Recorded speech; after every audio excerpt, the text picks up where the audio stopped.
All right, guys, we're going to go over some tips to help you improve your credit score pretty quickly. So follow along with me. We're talking about using your current credit cards that you have. We got to work with the balances and the high limit. So I have a couple snippets of some actual credit report accounts. So first one, this City Card account, what we're looking at is they currently owe $4,099 as a balance. The high limit is $4,500. When I divide the first into the second, we're at 91% utilization. That is not good.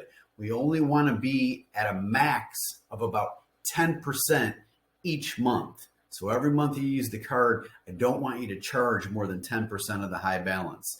So what that card should be is the $4,500 high balance times 10%.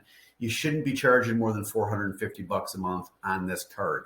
Example number two, SYNC B Bank. So we have a current balance 3508 divided by the 5100 high balance. We're using 68%.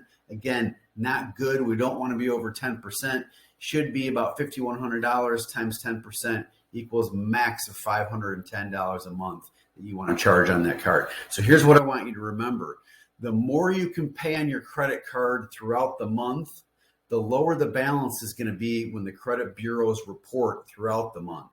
So I'm asking and requesting that you pay at least twice a month to the balance on your credit cards. If you can't do that, make sure you pay your balance in full each month, but you have to use the cards each month at a minimum, 5 or 10% to keep that card active and keep that balance, that open balance as showing active credit towards you, for you, which will help increase those scores. Again, these are just a couple tips. There's plenty more. Please reach out and I'll go over all that with you guys. Good luck.